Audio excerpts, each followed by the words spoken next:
Hi everybody, welcome to Creative Reuse for Preschoolers ages 3 to 5. My name's Jane Gillings, and for this activity, it's activity 8, we're going to make a Lagerphone. This is a really fun kind of old school instrument, I guess, that people used to make with kids, and it was a big popular thing to make in camps like scout camps and brownies and stuff. You've probably already made one once in your life. But just to remind you, it's also something that you can make with little kids and they love it because there's lots of hammering and lots of noise involved. So what you're going to need is some materials to make your Lagerphone. You're going to need some softwood timber of some sort, any kind. I'll show you these ones down here. I've got an old coat hanger here. This is something, an old wooden coat hanger you could use. To use these, you just can unscrew the little hook here, usually unscrews anyway. I won't do that now, but you can do that. Something a bit like that is fine, just any old piece of pine that's been painted, that's fine as well. Just don't use anything that's been treated with little kids, that's probably a good idea. This is just a random piece of timber. You might want to smooth off the edges a little bit if you're going to use something that's a bit rough like this. You don't want any splinters on your timber. Here's another one, which is just a piece of furniture.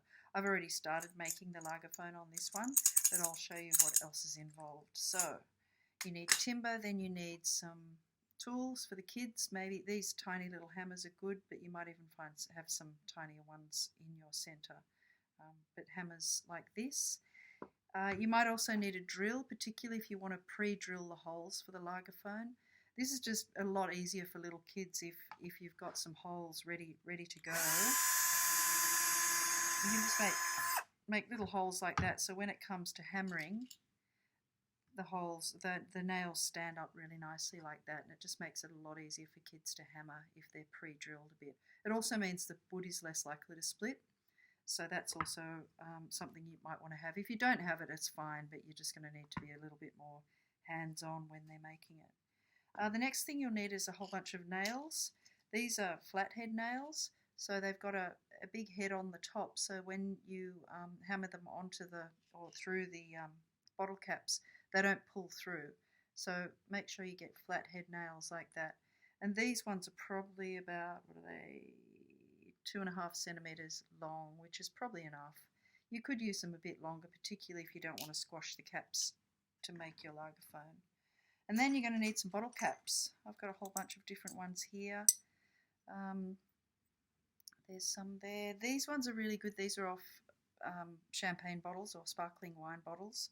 And they're good because they don't have the little bit of rubber inside them like these ones.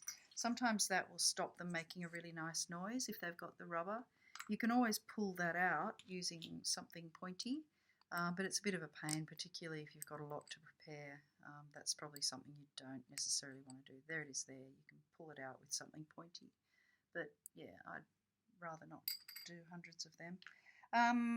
So I'm going to use these ones, which are just the champagne tops. The other good thing about bottle caps that's fun with kids is you can get them to look at the pictures on them. Like this has got a really nice little bird on it. This one's, well, that one says Chandon. This has got little grapes on it. So you can pick out really pretty pictures to make your Lagerphone. So the first thing that you're going to need to do just to prepare this activity is to punch some holes in the bottle caps. So I'm just going to do that with this little hole punch. You'll need one of them and the hammer. And it's probably best to punch the holes from the top into the onto the bottom of the cap. If you do it the other way, which is kind of probably the more sensible way to do it because you've got some resistance from the block of wood here, that's okay, but they can be a bit spiky on the outside for the kids. So if you do it like this, it doesn't really matter that they squash a little bit because they're going to squash them anyway. So I've punched a tiny hole in that, and I just don't want it so big that the nail pulls through. And I want it loose enough too that this sort of spins around on the nail. You don't want it really tight because these bottle caps have got to move up and down. So I'll just do a couple of them, punch some holes in them. For each child who's doing this activity, you probably want about at least six caps. the next thing I'm going to do, depending on the length of your nail, this nail is probably too short to go through both caps and go far enough into the timber to stay in, and also give the caps enough room to move around when they're played. So what I'm going to do, and this is another thing that kids love to do, is just squash the caps. So that's a really fun thing for kids to do. It's quite safe too if you're doing it into a piece of timber like this. So I've just squashed them down like that. So now I'll put them together sort of back to back and put them onto that nail. So this is a good little threading activity as well. And then hold it in place like that. And I'm going to start on this piece of timber, and they can really go anywhere. They don't have to be in one particular spot. And the kids will just put them randomly on the stick anyway. Just going to hammer them in, not too far. We don't want the nail to go all the way in, just far enough so that it makes a bit of a jingly noise. So I'll do another one or two.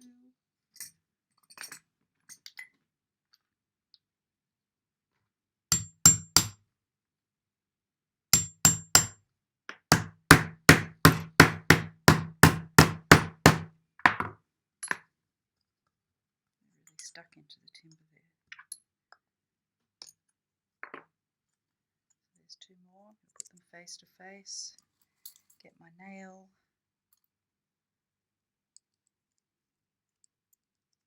And thread it through. You really don't need that many for it to make a good noise. That hole isn't big enough yet.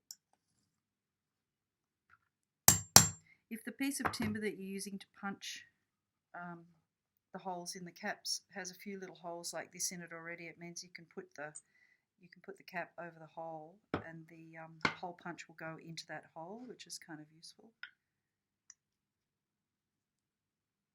Thread that on.